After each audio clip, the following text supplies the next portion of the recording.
Hello guys, welcome to our channel. आज हम class 11th के बायोलॉजी का लेक्चर नंबर 3 करने जा रहे हैं for the same chapter body fluid and it's circulation के लिए। तो अगर हम पहले यहाँ पर हम आज के लेक्चर में कोगुलेशन ऑफ द ब्लड, अपना लिम्फ और सर्कुलेटरी पाथवेज को पढ़ेंगे, लेकिन उससे पहले हम लेक्चर नंबर 2 का रिवाइज करेंगे। तो लेक्चर नंबर 2 के अंदर हमने ABO grouping and RH grouping को समझा था। हमने कहा था कि जो हमारी ब्लड ग्रुपिंग होती है, मतलब डॉक्टर कोई भी ब्लड किसी भी इंसान के अंदर नहीं डाल देता, वो पहले क्या करता है, ब्लड ग्रुप को चेक करता है।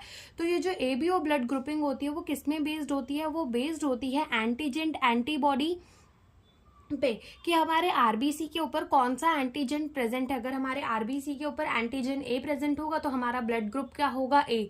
आरबीसी के ऊपर एंटीजन बी प्रेजेंट होगा तो ब्लड ग्रुप क्या होगा, बी।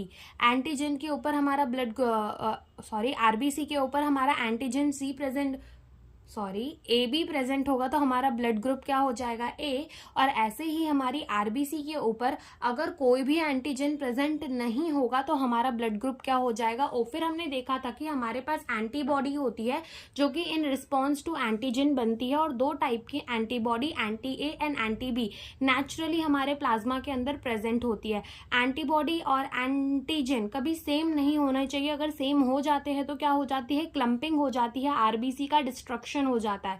फिर हमने देखा था कि जिसका ब्लड ग्रुप ए है उसके अंदर एंटी बी प्रेजेंट होगी, जिसका ब्लड ग्रुप बी है उसके अंदर एंटी ए प्रेजेंट होगा, जिसका ब्लड ग्रुप ए बी है उसके अंदर कोई भी एंटीजन नहीं प्रेजेंट होगा, और जिसका हमारा ब्लड ग्रुप ओ है उसके अंदर एंटीबॉडी ए भी होगी और एंटीबॉडी बी भी होगी। फिर हमने देखा था कि डोनर कौन कौन है। तो हमने देखा था कि जो ब्लड ग्रुप ए वाला है उसको ए वाला भी ब्लड दे सकता है, ओ वाला भी ब्लड दे सकता है। जो ब्लड ग्रुप बी है उसको बी वाला भी दे सकता है, ओ वाला भी दे सकता है। जो ब्लड ग्रुप ए बी है उसे ए भी दे सकता है, बी भी दे सकता है, ए बी भी दे सकता है और ओ भी दे सकता है। तो ये हमारा क्या हो जाता था, यूनिवर्सल एक्सेप्टर।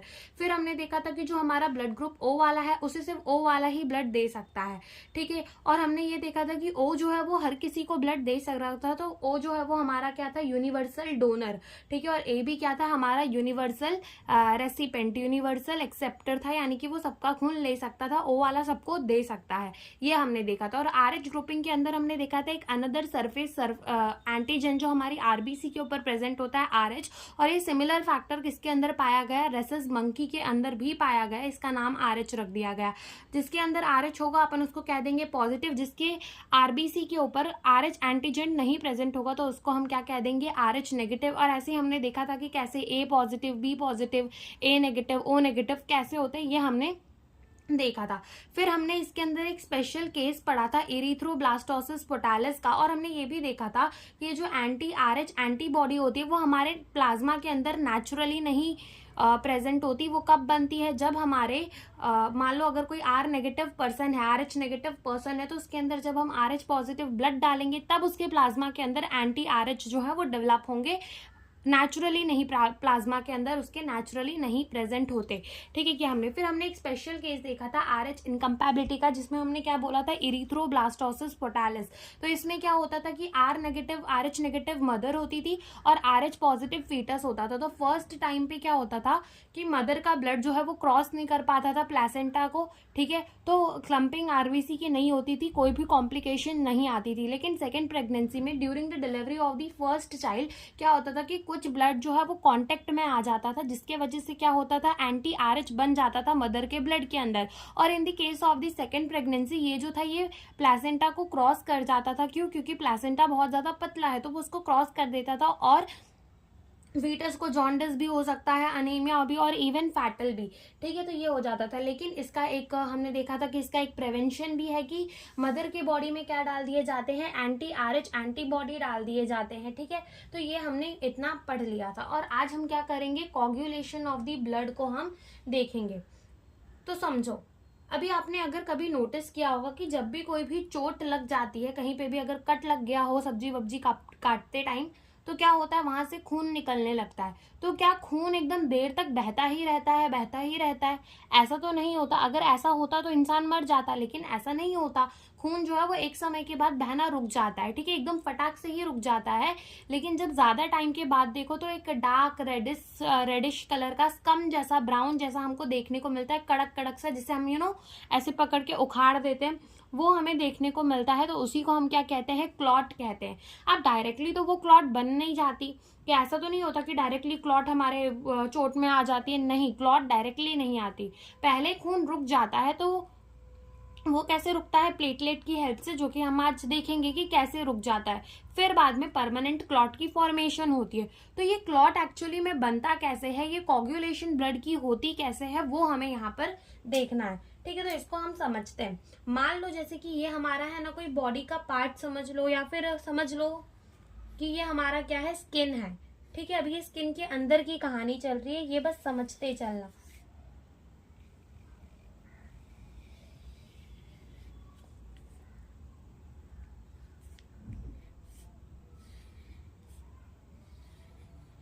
ठीक है, तो मान लो जैसे कि ये हमारा क्या है, स्किन मान लो। ठीक है, अब मान लो कि क्या हो गया, यहाँ पर कोई कट लग गई। ठीक है, यहाँ पे क्या हो गया, कोई कट लग गया।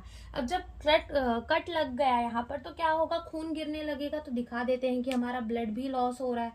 ठीक है, तो ब्लड गिरने लग जाएगा। ठीक है, ब्लड गिरने लग जाएगा। अब होगा क्या, जैसे कि याद हो, अगर मैंने पढ़ाया था प्लेटलेट्स में कि प्लेटलेट्स क्या होते हैं हमारे, देखो हमारे जो बोन मैरो के अंदर स्टेम सेल्स होते हैं, उनमें से बनते हैं मेगा कैरियोसाइट्स, और वो मेगा कैरियोसाइट्स ही क्या बनाते हैं, हमारे प्लेटलेट, जो कि चिपचिपे होते हैं, स्टिकी होते हैं, बिल्कुल स्टिकी होते हैं, और वो इरेगुलर शेप के भी होते हैं। और हमने ये भी बोला था कि जब हम क्लॉटिंग पढ़ेंगे तब हमें इसकी जरूरत समझ में आएगी कि क्यों हमारे प्लेटलेट स्टिकी होते हैं और क्यों वो इरेगुलर शेप के होते हैं। तो जब भी मान लो कट लग जाता है, तो क्या होता है कि मान लो यहाँ पे कट लग गया है। ठीक है, ये पूरे में मान लो ऐसे कट लग गया है, तो अब क्या होता है कि प्लेटलेट स्टिकी होते हैं। ओके, स्टिकी होते हैं, और वो कैसे होते हैं, इरेगुलर शेप के भी होते हैं। तो यहाँ पर क्या होते हैं कि प्लेटलेट्स आकर जम जाते हैं। ठीक है, यहाँ पर क्या होते हैं, प्लेटलेट्स आकर जम जाते हैं, यानी कि यहाँ पर क्या हो जाती है, एग्रीगेशन ऑफ दी प्लेटलेट्स हो जाती है, जो कि टेम्पररी है। अभी ये परमानेंट क्लॉट की फॉर्मेशन नहीं हुई है। ठीक है, ये प्लेटलेट्स खाली एग्रीगेट हो गए हैं आकर एक जगह पर, ताकि जो है ब्लड लॉस ना हो पाए। तो हम इसको क्या लिखेंगे कि यहाँ क्या हुई है, हमारी एग्रीगेशन ऑफ प्लेटलेट। ठीक है, यहाँ पर क्या हुई है, एग्रीगेशन हो गई है प्लेट की, जो कि कैसी है, टेम्पररी है, यानी कि ये परमानेंट क्लॉट की फॉर्मेशन नहीं हुई है, टेम्पररी। यहाँ पर आकर हमारे प्लेटलेट्स जो है वो एग्रीगेट हो गए, ताकि ब्लड का ज्यादा लॉस ना हो। तो ऐसे हमारे प्लेटलेट इसीलिए स्टिकी होते हैं, ताकि वो एग्रीगेट हो जाए। ठीक है, और इसीलिए इरेगुलर शेप के होते हैं, ताकि वो ऐसे टेम्पररी ब्लड को रोक सके। अब क्या होता है कि हमारे ब्लड के अंदर प्रेजेंट होता है हेपरिन। क्या प्रेजेंट होता है हमारे ब्लड के अंदर, हेपरिन। अब ये हेपरिन क्या है, अगर तुम देखो तो हमारे जो ब्लड वेसल्स के अंदर खून बहता है, अगर तुम खून का एक बूंद बाहर रखो तो वो क्या हो जाएगा, जम जाएगा थोड़ी देर के बाद। ठीक है, लेकिन अगर तुमने सोचा हो कभी, जो हमारा ब्लड वेसल्स है उनमें भी तो खून बह रहा है, वहां पर क्यों नहीं क्लॉटिंग चलती, क्योंकि हमारे ब्लड के अंदर प्रेजेंट होता है हेपरिन। तो ये हेपरिन जो है वो क्या है, एंटी कॉन्गुलेंट है, यानी कि ये क्लॉटिंग को प्रिवेंट करता है, ये हमारे ब्लड के अंदर क्लॉटिंग को नहीं होने देता। ठीक है, ये हमारे ब्लड के अंदर क्लॉटिंग को नहीं होने देता। हमारे ऐसे नसों के अंदर कभी खून जमता है, नहीं जमता, जमेगा तो क्या होगा, कुछ भी हो सकता है। ठीक है, इंसान मर भी सकता है, तो वो नहीं जमता। क्यों नहीं जमता, क्योंकि हमारे ब्लड के अंदर क्या प्रेजेंट होता है, हेपरिन प्रेजेंट होता है। तो हम लिखेंगे कि ये क्या करता है, प्रिवेंट क्लॉटिंग। ठीक है, ये क्लॉटिंग को प्रिवेंट करता है, और ये एक्टिव स्टेट में हमारे ब्लड के अंदर प्रेजेंट होता है। लेकिन जैसे ही ये ऑक्सीजन के कांटेक्ट में आता है, तो ये क्या हो जाता है, इनएक्टिव हो जाता है। इसलिए तो जो खून हम बाहर निकाल के रख दे तो वो क्या हो जाता है, जम जाता है। क्यों, क्योंकि हेपेरिन जो है वो ऑक्सीजन के कांटेक्ट में आ चुका, अभी ये एक्टिव है। ठीक है, ये क्या है, अभी एक्टिव है, लेकिन ये इनएक्टिव कब हो जाएगा, जब ये ऑक्सीजन के क्या आएगा, ऑक्सीजन के कांटेक्ट में आ जाएगा। तो हम लिखेंगे कि ये तो एक्टिव है, और यहाँ क्या लिख देंगे कि ये इनएक्टिव हो जाएगा, इनएक्टिव ऑन ऑक्सीडेशन। जैसे ही ये ऑक्सीजन के कांटेक्ट में आएगा तो ये क्या हो जाएगा, इनएक्टिव हो जाएगा, यानी कि अब ये जो है क्लॉट कर देगा। तो जैसे ही हमारा यहाँ पर क्या होता है, जैसे ही हमारे हाथ में मान लो कोई चोट लग जाती है, तो क्या होता है, ये हेपरिन जो है वो कहाँ पे कांटेक्ट पे आ जाता है, ऑक्सीजन के कांटेक्ट में आ जाता है, जिसकी वजह से क्या होता है, ये इनएक्टिव हो जाता है, और अब ब्लड जो है वो हमारा क्लॉट हो सकता है। तो अब यहाँ पर हमारी क्या चलेगी, परमानेंट क्लॉट फॉर्मेशन। ठीक है, यहाँ पर हमारी परमानेंट क्लॉट फॉर्मेशन जो है वो स्टार्ट हो गई है। अब देखो हुआ क्या कि जब हमें यहाँ पर चोट लगी तो क्या हमारे टिश्यू इंजर हुए? क्या हमारे टिश्यू इंजर हुए? बिल्कुल इंजर हुए ना, हमारे टिश्यू को तो चोट पहुंची। जब हमने मान लो अपना हाथ काट लिया तो हमारे टिश्यू को तो चोट पहुंची ही होगी। जब टिश्यू को चोट पहुंची तो क्या हमारे प्लेटलेट्स भी रप्चर हुए होंगे? बिल्कुल हमारे प्लेटलेट्स भी रप्चर हुए होंगे। तो लिख देते हैं हम यहाँ पर कि ये क्या होंगे? Platelets rupture. की हमारे प्लेटलेट्स भी क्या हो गए होंगे? रप्चर हो गए होंगे, टूट गए होंगे। तो जब हमारा टिश्यू इंजर हुआ तो उसके साथ साथ क्या हुआ कि हमारे प्लेटलेट्स भी रप्चर हो जाते हैं। अब जब ये प्लेटलेट रप्चर होते हैं ना तो ये क्या निकालते हैं अपने अंदर से, यानी कि इनके अंदर से क्या रिलीज होता है? एक चीज रिलीज होती है जिसका नाम क्या है? थ्रोम्बोप्लाटिन। क्या नाम है? थ्रोम्बोप्लाटिन। क्या रिलीज करता है जब प्लेटलेट रप्चर होता है? तो वो क्या रिलीज करता है? थ्रोम्बोप्लाटिन। क्या रिलीज करता है? थ्रोम्बोप्लाटिन। अब ये जो थ्रोम्बोप्लाटिन है ना, ये क्या करता है? कैल्शियम आयन के साथ में मिलकर, कैल्शियम आयन के साथ रिएक्ट करके क्या बनाता है? थ्रोम्बोकाइनेज। क्या बनाता है? थ्रोम्बोकाइनेज बनाता है। ठीक है, तो ये क्या बनाएगा? थ्रोम्बोकाइनेज। अब क्या होता है कि लिवर से, ठीक है, लिवर से आता है विटामिन के। क्या आता है? विटामिन के। लिवर से क्या आता है? विटामिन के। और ये विटामिन के जो है ये क्या बना देता है? थ्रोम्बोकाइनेज के साथ मिलकर विटामिन के हमारा क्या बना देता है? प्रोथ्रोम्बिन। क्या बना देता है? प्रोथ्रोम्बिन। क्या बनाता है? प्रोथ्रोम्बिन। जो कि हमारा कैसा होता है? इनएक्टिव होता है। कैसा होता है? इनएक्टिव होता है। लेकिन ये थ्रोम्बिन किसके अंदर कन्वर्ट, प्रोथ्रोम्बिन जो है वो किसके अंदर कन्वर्ट हो जाता है? थ्रोम्बिन के अंदर, जो कि हमारा क्या होता है? एक्टिव होता है। अब ये थ्रोम्बिन एक्चुअल में करता क्या है कि हमारे ब्लड के अंदर प्रेजेंट होते हैं फिब्रिनोजन। ठीक है, क्या प्रेजेंट है? फिब्रिनोजन। ठीक है, ये क्या करता है? फिब्रिनोजन को किसमें कन्वर्ट कर देता है? फिब्रिन्स के अंदर कन्वर्ट कर देता है। कौन? प्रोथ्रोम्बिन। तो तुम ऐसा मान सकते हो कि जो फिब्रिनोजन है वो कैसे होंगे? ऐसे ऐसे से स्ट्रक्चर होंगे, लेकिन ये किसको किसके अंदर कन्वर्ट कर देता है? फिब्रिन के अंदर, यानी कि ऐसे से स्ट्रक्चर के अंदर क्या करता है? कन्वर्ट कर देता है। और जितने भी डेड सेल्स होते हैं वो आकर यहाँ पर क्या करते हैं? एग्रीगेट कर जाते हैं। जितने भी डेड सेल्स होते हैं हमारे ब्लड के अंदर वो इधर आकर क्या करते हैं? एग्रीगेट कर जाते हैं। तो यही हमारा क्या है? यही है हमारा परमानेंट क्लॉट। क्या है? ये हमारा परमानेंट क्लॉट है। ठीक है, अब ये परमानेंट क्लॉट जो है यहाँ से जाएगा और यहाँ पर क्या हो जाएगा? लग जाएगा। तो यहाँ पर हमारा स्कम जो है रेडिश ब्राउन कलर का वो हमें दिखने लगेगा। ठीक है, वो हमें क्या होगा? दिखने लगेगा। समझ जाओ। ठीक है, तो यहाँ पर हमारा परमानेंट क्लॉट जो है वो लग चुका है और ये सब क्या है? हमारे डेड सेल। ठीक है, तो ऐसे हमारे क्लॉट की प्रक्रिया चलती है। अब ऐसा नहीं कि ये हमारे पूरे के पूरे हाथ में चल रही है। अगर हाथ कट गया, जो जगह इंजर होती है ना वहीं पर ये सारी चीजें जो है वो हो जाती है। वहीं पर फटाफट से ऑक्सीडेशन होगी। ठीक है, और स्कम का फॉर्मेशन होगा। ऐसे नहीं कि पूरा, उसके बाद जब एक बार स्कम बन गया, ठीक है, तो फिर से क्या होता है? हमारा हेपेरिन एक्टिव हो जाता है और हमारा ब्लड फिर से क्लॉट नहीं होता। अगर तुम एनसीईआरटी इसकी पढ़ने जाओगे तो एनसीईआरटी में उल्टा ऑर्डर देकर रखा है। पहले तुमको फिब्रिन बताएगा, देन फिब्रिनोजन बताएगा, देन प्रोथ्रोम्बिन बताएगा, देन थ्रोम्बिन बताएगा। उल्टा पूरा दे रखा है। तो पहले एक बार इसको याद कर लेना, फिर एनसीईआरटी रीड करोगे तो वो तुम्हें क्या लगेगी? इजी लगेगी। तो हम फिर से एक बार रिपीट कर देते हैं। अगर हमारा टिश्यू कोई इंजर होता है तो हमारे जो प्लेटलेट्स है वो एग्रीगेट हो जाते हैं, जो कि टेम्पररी हमारे ब्लड को बहने से रोक देते हैं। हेपेरिन हमारे ब्लड के अंदर प्रेजेंट होता है एक्टिव स्टेट में, लेकिन वो इनएक्टिव हो जाता है ऑन ऑक्सीडेशन। ठीक है, परमानेंट क्लॉट की फॉर्मेशन कब चालू होती है? जब हमारा टिश्यू इंजर होता है तो प्लेटलेट रप्चर होते हैं। प्लेटलेट रप्चर होते हैं तो वो निकालते हैं थ्रोम्बोप्लाटिन, जो कि कैल्शियम आयन के साथ मिलकर थ्रोम्बोकाइनेज बनाता है। अब विटामिन के आता है लिवर से और ये थ्रोम्बोकाइनेज को किसके अंदर कन्वर्ट कर देता है? प्रोथ्रोम्बिन के अंदर, जो कि हमारा होता है इनएक्टिव। प्रोथ्रोम्बिन थ्रोम्बिन के अंदर कन्वर्ट होता है, जो कि हमारा होता है एक्टिव। और ये थ्रोम्बिन जो है वो फिब्रिनोजन को फिब्रिन्स के अंदर कन्वर्ट कर देता है और फिब्रिन्स के अंदर जितने भी डेड सेल्स है वो आके एक्यूमुलेट हो जाते हैं और ये हमारी परमानेंट क्लॉट बन जाती है, जो कि हमारे जाकर जहां पर भी हमें चोट लगी हो वहां जाकर लग जाती है। तो यही हमारे कोगुलेशन ऑफ द ब्लड के अंदर है। तो इतना ही हमें कोगुलेशन ऑफ द ब्लड के अंदर पढ़ना है। अब इसके बाद जो हमें पढ़ना है वो हमें पढ़ना है लिम्फ, या फिर जिसे हम क्या कहते हैं? टिश्यू फ्लूइड भी कहते हैं। तो अब हम पढ़ेंगे क्या? लिम्फ यानी कि टिश्यू फ्लूइड। तो अब होता क्या है कि जब हमारे ब्लड वेसल से ब्लड फ्लो करता है। तो कैपिलरी जो होती है वो क्या होती है, एक मतलब एक सेल का लेयर ही होता है कैपिलरी की वेसल्स में। तो क्या होता है कि हमारा ना कुछ ब्लड जो है वो फिल्टर कर जाता है, फिल्टरेशन हो जाती है ब्लड की। तो जो फिल्टरेशन हो जाती है ब्लड की, ठीक है, तो जो फिल्टर होकर जो फ्लूइड हमारा आता है उसी को क्या कहते हैं, लिम्फ कहते हैं। और वो जो लिम्फ होता है वो टिश्यूज के बीच में भरा रहता है, तो उसको टिश्यू फ्लूइड भी कह देते हैं। अब ये जो हमारा ब्लड फिल्टर होता है कैपिलरी से, ठीक है, जो हमारा ब्लड फिल्टर होता है कैपिलरी से, तो होता क्या है कि सब कुछ हमारे ब्लड का फिल्टर हो जाता है एक्सेप्ट हमारा आरबीसी नहीं फिल्टर होते, इसीलिए हमारा जो लिम्फ है वो कलरलेस होता है।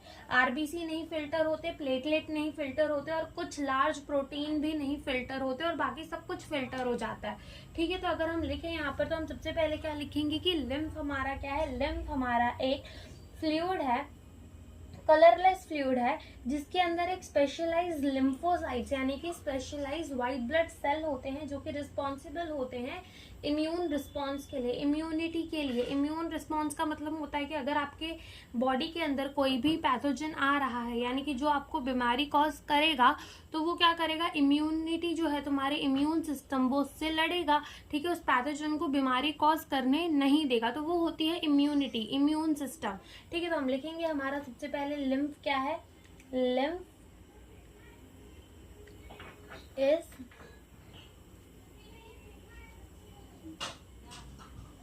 colorless fluid. Lymph is the colorless fluid containing special WBC, special WBCs होते हैं जो कि which is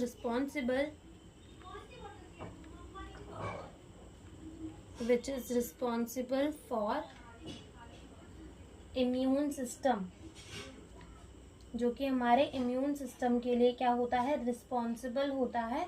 okay, immune system के लिए रिस्पॉन्सिबल होता है। तो हमने क्या बोला, लिम्फ हमारा कलरलेस फ्लूइड होता है जिसके अंदर स्पेशल WBCs होती हैं जो कि रिस्पॉन्सिबल होती है हमारे इम्यून सिस्टम के लिए। अब जैसे कि मान लो ये हमारा क्या है, ये हमारी आर्टरीज है, ठीक है। अब ये आर्टरीज जो है, ठीक है, यहाँ आर्टरीज है, ओके, और यहाँ पर हमारी ये क्या है, हमारी कैपिलरीज है, ठीक है। अब ये हम बना बढ़ा रहे हैं लेकिन ये होती बहुत पतली पतली है, ये पता होगा, ठीक है। तो यहाँ पर ऐसे कैपिलरीज है। मान लो कि हमारी जो ब्लड वेसल है वो छोटे छोटे टुकड़ों में, पतले पतलों में टूट गई है, यानी कि कैपिलरीज है, ठीक है। इसको मान लेते हैं क्या है, ये हमारी कैपिलरीज है। अब यहाँ से ब्लड आ रहा होगा, ठीक है, तो इसको हम क्या कहेंगे, आर्टरी थी। क्यों, क्योंकि यहाँ से ब्लड आता है, ठीक है। तो हार्ट ने क्या किया होगा, ब्लड को पंप किया होगा। तो जब ब्लड को पंप किया होगा तो ब्लड बहुत ज्यादा फ्लो में आ रहा होगा हमारी आर्टरीज के अंदर। बिल्कुल, क्या लिखेंगे हम, ये क्या है, हमारी आर्टरी। तो यहाँ पर ब्लड जो है वो बहुत ज्यादा फ्लो में आ रहा होगा, ठीक है। ब्लड जो है वो बहुत ज्यादा कैसे आएगा, फ्लो में आएगा। ये हमारी क्या है, वीन, जहां से हमारा ब्लड जो है वो चला जाता है। अब होता क्या है कि मान लो ये हमारी क्या है, कैपिलरी, यहाँ पे इसको भी हम लेबल कर देते हैं, ये है हमारी कैपिलरी, ठीक है। अब कैपिलरी, अब क्या होगा कि यहाँ पर हमारे क्या प्रेजेंट होंगे, मान लो कुछ टिश्यूज प्रेजेंट है, तो ये हम क्या बना रहे हैं, टिश्यूज के सेल बना रहे हैं।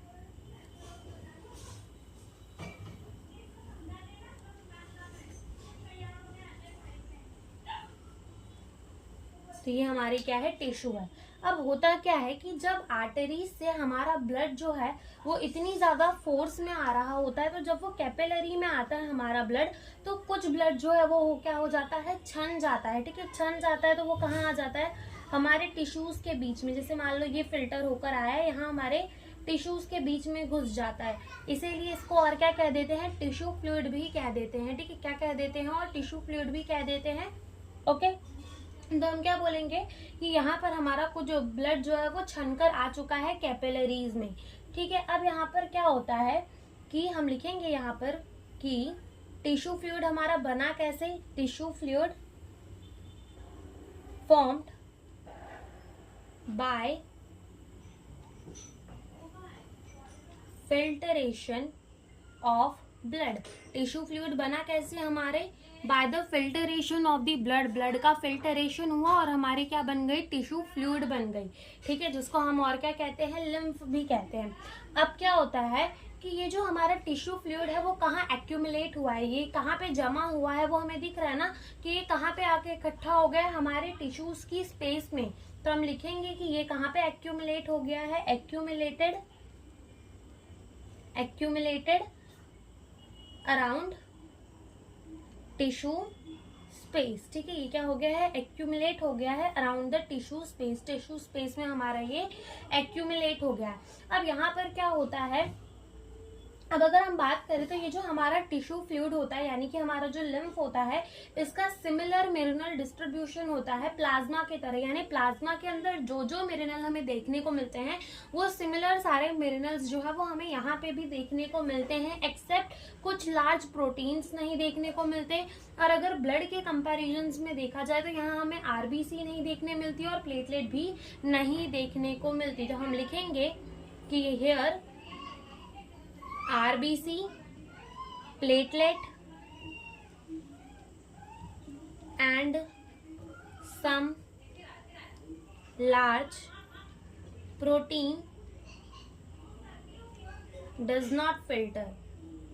ठीक है, यहाँ पर कौन नहीं फिल्टर हुआ है, हमारा आरबीसी, प्लेटलेट और कुछ लार्ज प्रोटीन यहाँ पर फिल्टर नहीं हुए हैं। और एक और बात हम इसके बारे में लिखेंगे कि इसका जो डिस्ट्रीब्यूशन है वो किसकी तरह है, प्लाज्मा की तरह। तो हम लिखेंगे यहाँ पर कि tissue fluid has similar mineral distribution like plasma. Similar mineral distribution होता है जैसे कि हमारे प्लाज्मा में होता है। ठीक है, तो हमने ये देख लिया। तो हमने क्या बोला कि जब भी हमारी आर्टरीज से कैपिलरी पे ब्लड जाता है तो वहां से कुछ ब्लड फिल्टर हो जाता है जो कि कलरलेस होता है। वो ब्लड जो फिल्टर होता है उसको वो टिश्यू के आजू बाजू एक्यूमुलेट हो जाता है, उसको टिश्यू फ्लूइड कहते हैं। यहाँ पर आरबीसी, प्लेटलेट्स और कुछ लार्ज प्रोटीन हमें नहीं देखने को मिलेंगे। क्यों नहीं देखने को मिलेंगे, क्योंकि वो हमारे कैपिलरीज को फिल्टर, यानी कि वो जो कैपिलरीज की वॉल होती है, जैसे मान लो कि ये हमारी क्या है, एक कैपिलरी है जिसका हम थोड़ा बड़ा स्ट्रक्चर बना रहे हैं। ठीक है, उसको थोड़ा बड़ा करके हम देख रहे हैं। तो मान लो ये हमारी कैपिलरी है, तो यहाँ पर एक सिंगल लेयर थे क्या प्रेजेंट होती है, हमारी स्क्वामस एपिथेलियम, जिसे हम क्या कहते हैं, एंडोथेलियम। ठीक है, यहाँ की जो सेल होती है वो एक लेयर थिक होती है, यानी कि सिर्फ एक ही लेयर हमको देखने को मिलती है। ठीक है, वन लेयर सेल। ठीक है, इसको क्या कहते हैं, वन लेयर सेल, जिसमें हमें क्या देख, इसको हम और क्या कहते हैं, एंडोथेलियम। तो यहाँ से जो है वो फिल्टर तो कर जाता है, लेकिन जैसे कि हमारी आरबीसी हो गई, प्लेटलेट्स हो गई और कुछ लार्ज प्रोटीन, ये सारी चीजें फिल्टर नहीं हो पाती इस वजह से। ठीक है, और अगर हम बात करें तो हम ऐसा भी लिख सकते हैं कि जो हमारा लिम्फ होता है, लिम्फ, ठीक है, वो क्या होता है, ब्लड में से आरबीसी निकाल दो, ठीक है, प्लेटलेट निकाल दो और क्या निकाल दो, हमारी लार्ज प्रोटीन को भी निकाल दो, तो वो हमारा क्या हो जाता है, लिम्फ हो जाता है। तो हम क्या कह सकते हैं, लिम्फ को ब्लड में से आरबीसी निकाल दो, प्लेटलेट निकाल दो और हमारे कुछ लार्ज प्रोटीन निकाल दो, तो वो हमारा क्या हो जाता है, लिम्फ ही हो जाता है। अब अगर अपन बात करें लिम्फ की, तो ये काम कैसे करता है, तो ये जो लिम्फ है वो हमारा मिडल मैन की तरह काम करता है। मिडल मैन का मतलब क्या होता है, जैसे मान लो ये बीच में सहायता करता है, किस चीज में हेल्प करता है। तो देखो हमारा जो ब्लड है, ठीक है, वो कुछ ना कुछ हार्मोन लेकर आया होगा, कुछ ना कुछ न्यूट्रिएंट लेकर आया होगा, ठीक है, गैसेस लेकर आया होगा, वेस्ट होगा उसमें, हो सकता है वेस्ट हमारे टिश्यूज से कहाँ भेजना हो हमें अपने ब्लड वेसल्स के अंदर, या ब्लड वेसल से कुछ हमें कहाँ भेजना हो टिश्यू के अंदर। तो ये जो काम है, ठीक है, कि transport of gases, nutrient, waste, ठीक है, ब्लड से टिश्यू के बीच में भेजने का काम ये जो है वो कौन करता है, हमारा लिम्फ करता है। कौन करता है, हमारा लिम्फ करता है। अब डायरेक्टली यहाँ से यहाँ थोड़ी ऑक्सीजन का ट्रांसपोर्ट हो जाएगा, पहले यहाँ पर हमारी टिश्यू फ्लूइड आएंगी, ये हमारे सेल्स के बीच में क्या हो जाएंगे, एक्यूमुलेट हो जाएंगे, हमारे टिश्यूज के पूरे सेल्स तक जाएंगी और वहां पर एक्सचेंज हो जाएगा। वरना अगर डायरेक्ट एक्सचेंज होता तो सिर्फ यहाँ की सेल्स ही ऑक्सीजन पा पाती। इसीलिए हम कहते हैं कि हमारा ये जो लिम्फ है, लिम्फ एक्ट एज मिडलमैन, किसकी तरह काम करता है, ये मिडलमैन की तरह काम करता है, for transport of gases, nutrient waste, ठीक है, between blood and tissue, between the blood and the tissue. Okay, तो ये हमने लिम्फ के बारे में पढ़ लिया। और हम क्या बोल सकते हैं कि हमारा ये जो लिम्फ है, ठीक है, ये क्या होता है, ये जो लिम्फ हमारा एक इम्पॉर्टेंट कैरियर होता है, किसके लिए, कुछ हार्मोन्स के लिए और न्यूट्रिएंट्स के लिए। किसके लिए, कुछ हार्मोन्स के लिए और कुछ न्यूट्रिएंट के लिए। ओके, तो हम लिखेंगे ये हमारा क्या है, important carrier for some hormone and nutrient. Important carrier होता है किसके लिए, हार्मोन्स के लिए और न्यूट्रिएंट के लिए। और ये जो हमारा टिश्यू फ्लूइड होता है ना, ठीक है, अब ये टिश्यूज के बीच में एक्यूमुलेट तो हो जाता है, लेकिन ये सारा जो टिश्यू फ्लूइड है, यानी कि जो हमारा सारा लिम्फ है, वो फिर से कहाँ भेज दिया जाता है, ब्लड के अंदर भेज दिया जाता है वाया लिम्फेटिक सिस्टम। ठीक है, लिम्फेटिक सिस्टम से इसको फिर किसके अंदर भेज दिया जाता है, ब्लड के अंदर। तो हम लिखेंगे यहाँ पर लिम्फ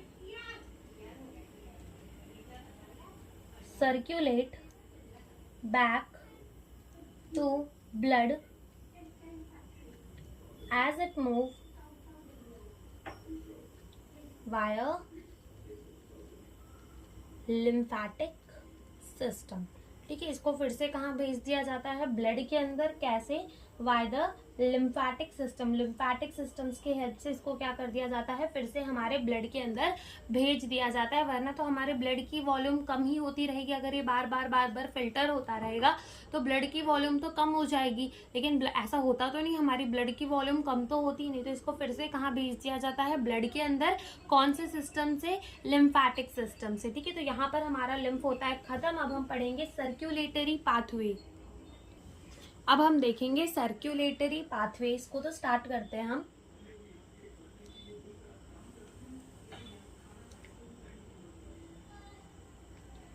तो अगर हम बात करें सर्क्यूलेटरी पाथवेज की, तो इसके अंदर सबसे पहले जो हमें पढ़ना होता है वो हमें ये पढ़ना होता है कि हमारा ओपन सर्क्यूलेटरी सिस्टम क्या होता है और क्लोज्ड सर्क्यूलेटरी सिस्टम क्या होता है। क्लोज सर्क्यूलेटरी पाथवे क्या होता है और ओपन सर्क्यूलेटरी पाथवे क्या होता है। तो यहाँ पर हम इसे समझ लेंगे और ये हमें एनिमल किंगडम के अंदर भी काम आएगा, क्योंकि वहां पर भी हमें open and close circulatory system को समझना पड़ेगा।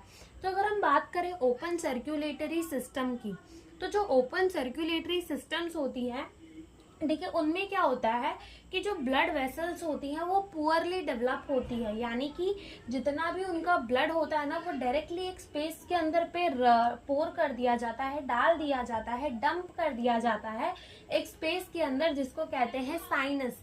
ठीक है, जैसे कि अगर हम अपने अंदर देखें तो हमारे टिश्यूज के अंदर एक्सचेंज ऑफ गैसेस होने के लिए क्या प्रेजेंट है, कैपिलरी। लेकिन जो हमारा ओपन सिस्टम होता है उनके अंदर कुछ भी कैपिलरीज नहीं प्रेजेंट होती। ऐसा नहीं कि ब्लड वेसल ही पूरी एब्सेंट होती है, ब्लड वेसल्स होती हैं, लेकिन वो कैसी होती है, पुअरली डेवलप होती है, कैपिलरी नहीं होती। लेकिन क्लोज सिस्टम के अंदर, क्लोज इसका मतलब उनका ब्लड जो है वो कहाँ से बहता है, ब्लड वेसल्स के थ्रू बहता है, और साथ में उनके अंदर कैपिलरीज प्रेजेंट होती है जो कि अच्छी डेवलप्ड होती है। तो हम लिखेंगे यहाँ पर कितने टाइप के सिस्टम है, एक तो है हमारा ओपन सर्क्यूलेटरी सिस्टम और एक है हमारा क्या, क्लोज सर्क्यूलेटरी सिस्टम। तो अगर अपन बात करें ओपन सर्क्यूलेटरी सिस्टम की, तो हम यहाँ पे क्या लिखेंगे, blood vessels are poorly develop and dump the blood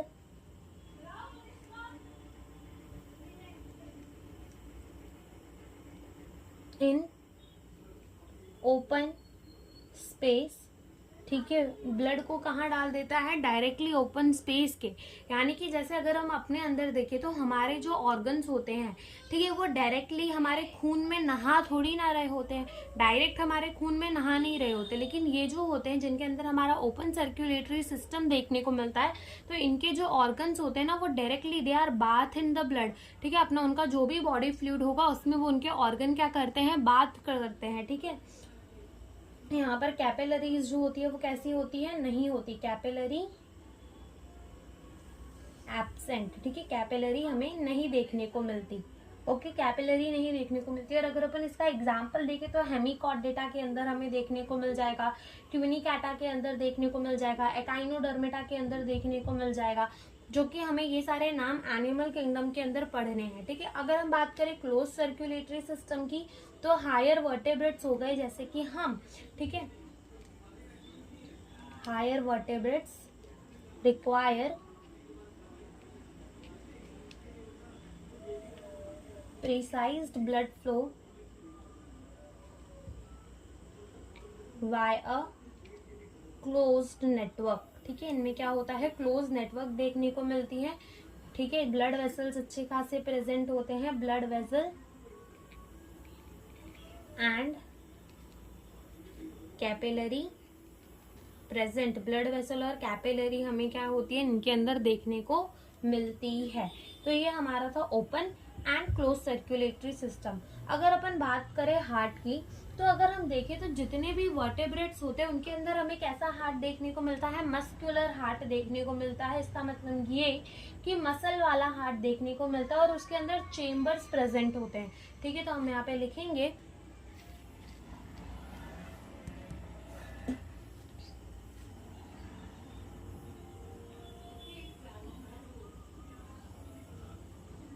कैसा देखने को मिलेगा, मस्कुलर।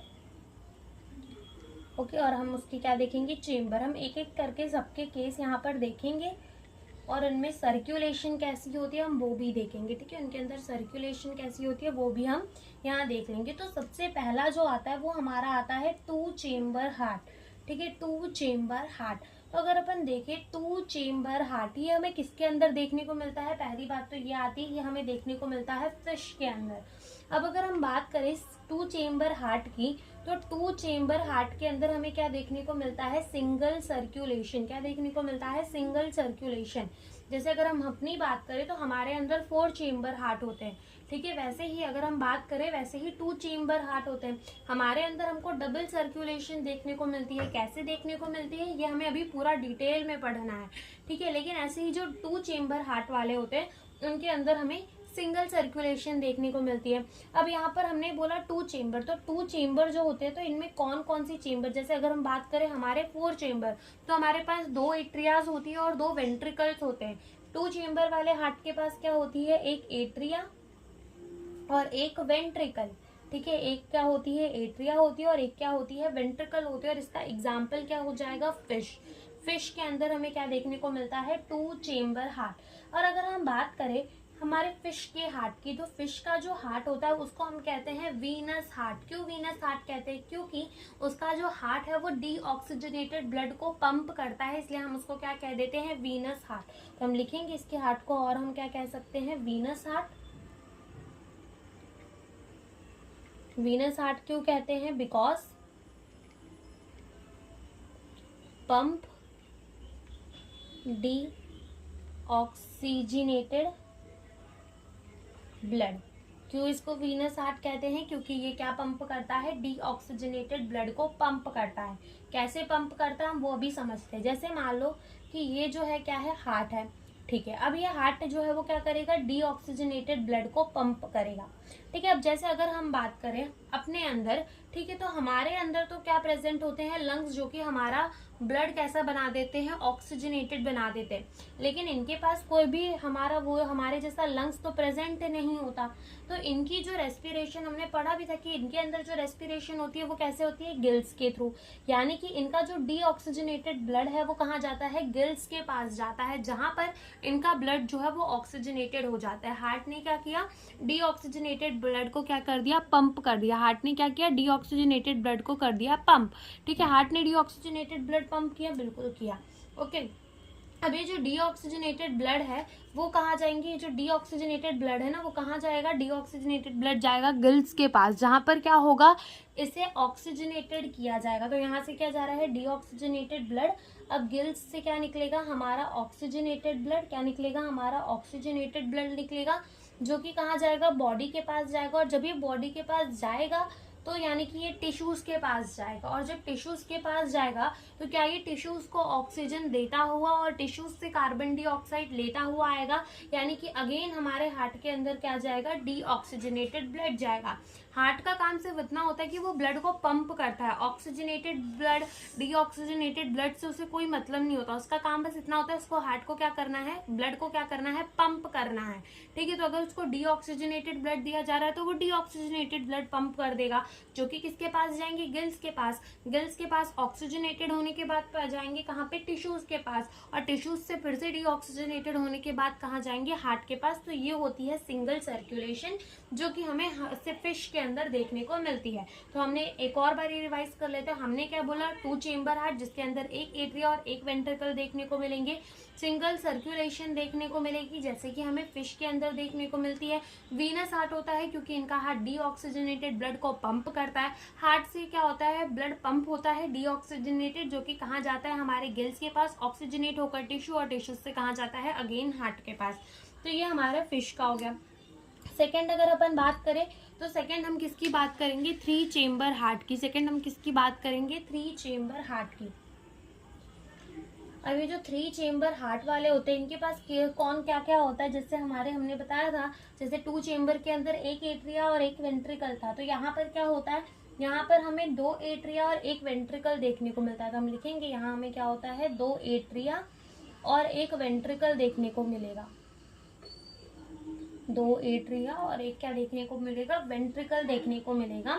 अब जैसे कि हमने यहाँ पर 2 चेम्बर के अंदर देखा सिंगल सर्कुलेशन हो रही थी, 3 चेम्बर वाले के अंदर कैसी सर्कुलेशन होती है, मिक्स्ड सर्कुलेशन होती है। मिक्स्ड सर्कुलेशन का मतलब क्या होता है कि इनका ब्लड जब पंप होता है तो इनका ब्लड जो है वो मिक्स हो जाता है, यानी कि ऑक्सीजनेटेड एंड डीऑक्सीजनेटेड ब्लड अलग अलग नहीं रहता। And the case of the human, जैसे कि हम, तो हमारे अंदर क्या होता है, oxygenated and deoxygenated blood separated होता है। क्यों, क्योंकि हमारे वेंट्रिकल्स के अंदर वॉल्स प्रेजेंट होते हैं, लेकिन इनके वेंट्रिकल के अंदर कोई वॉल नहीं प्रेजेंट होता है। कॉमन वेंट्रिकल होता है जहां पर ऑक्सीजनेटेड ब्लड भी आता है, डीऑक्सीजनेटेड ब्लड भी आता है। ठीक है, तो इनके अंदर क्या चलती है, मिक्स्ड सर्कुलेशन, या फिर हम ऐसा कह सकते हैं इनकम्प्लीट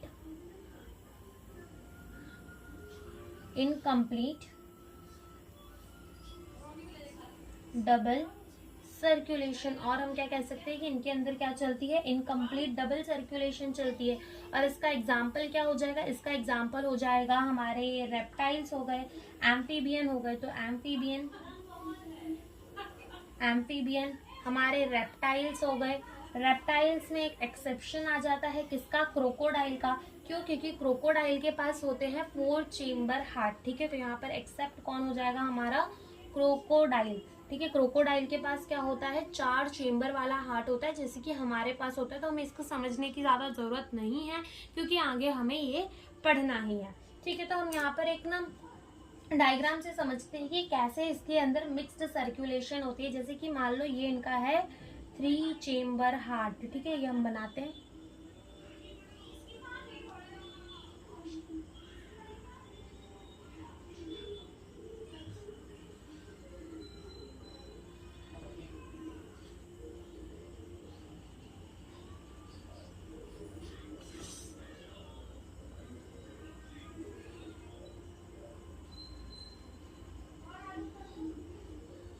ठीक है, तो जैसे मान लो ये क्या है, राइट एट्रियम, ये क्या है हमारा लेफ्ट एट्रियम, और ये हमारा क्या है, वेंट्रिकल। ठीक है, अब क्या होता है, राइट एट्रियम के अंदर आता है डीऑक्सीजनेटेड ब्लड। क्या आता है, डीऑक्सीजनेटेड ब्लड। कहाँ आएगा, हमारे राइट एट्रियम के अंदर। ठीक है, लेफ्ट एट्रियम के अंदर क्या आएगा, ऑक्सीजनेटेड ब्लड। ठीक है, लेफ्ट एट्रियम के अंदर क्या आएगा, हमारा ऑक्सीजनेटेड ब्लड। अब राइट एट्रियम से डीऑक्सीजनेटेड ब्लड यहाँ आ जाएगा, लेफ्ट एट्रियम से ऑक्सीजनेटेड ब्लड यहाँ आ जाएगा। ठीक है, अब यहाँ पर क्या हुआ, ब्लड की मिक्सिंग हो गई, ब्लड की क्या हो गई, मिक्सिंग हो गई। ठीक है, अब यहाँ से क्या होगा, ब्लड जो मिक्स हुआ है वही ब्लड यहाँ से फ्लो करेगा, यानी कि यहाँ पर मिक्स्ड सर्कुलेशन हुई। ठीक है, क्या देखने को मिला, यहाँ पर हमको मिक्स्ड सर्कुलेशन देखने को मिला। अब जैसे कि हमारी फिश की हार्ट को हम क्या कह रहे थे, वीनस हार्ट है। क्यों वीनस हार्ट है, क्योंकि वो डीऑक्सीजनेटेड ब्लड को पंप कर रही है। वैसे ही यहाँ पर ये ऑक्सीजनेटेड एंड डीऑक्सीजनेटेड दोनों ही ब्लड को पंप कर रहा है। तो इसकी हार्ट को हम क्या कह देते हैं, हम कह देते हैं एट्रियो वेनस हार्ट। ठीक है, क्या कह देते हैं, atriovenous heart because pump oxygenated as well as deoxygenated blood. Oxygenated blood को तो पंप करता ही करता है, साथ में ये डी ऑक्सीजनेटेड ब्लड को भी पंप करता है। ठीक है, साथ में ये डी ऑक्सीजनेटेड ब्लड को भी क्या करता है, पंप करता है। तो ये हमने क्या देख लिया, 3 चेम्बर देख लिया। फिर थर्ड आता है हमारा 4 चेम्बर हार्ट, जो कि हमें ह्यूमन के केस में देखने को मिलता है, क्रोकोडाइल के केस में देखने को मिलता है। ठीक है, तो इस 4 चेम्बर के अंदर क्या होते हैं, 2 एट्रिया होते हैं। ठीक है, 2 एट्रिया होते हैं और 2 वेंट्रिकल होते हैं। ब्लड जो है वो मिक्स नहीं होता। ठीक है, ऑक्सीजनेटेड ब्लड अलग फ्लो करेगा, डी ऑक्सीजनेटेड ब्लड जो है वो अलग फ्लो करेगा। तो यहाँ पर हमें डबल सर्कुलेशन देखने को मिलती है, जो कि हम नेक्स्ट लेक्चर में समझेंगे, क्योंकि वहाँ पर हमें पूरे हार्ट का स्ट्रक्चर भी देखना है और साथ में हमें कैसे हमारे सर्कुलेशन होती है वो भी हमें वहाँ पर देखना ही है। और इसका एग्जाम्पल क्या हो जाएगा, बर्ड्स के अंदर हो गया, ठीक है, मैमल्स के अंदर हो गया। ठीक है, तो ये हमें बर्ड्स एंड मैमल्स के अंदर क्या देखने को मिलेगी, डबल सर्कुलेशन देखने को मिल जाएगी। 2 एट्रियाज होंगे एंड 2 वेंट्रिकल भी होंगे। ओके, तो यहाँ पर हम जो है लेक्चर को करते हैं खत्म। इसके बाद वाला जो लेक्चर होगा उसके अंदर हम ह्यूमन हार्ट से स्टार्ट करेंगे। Thank you for watching the video.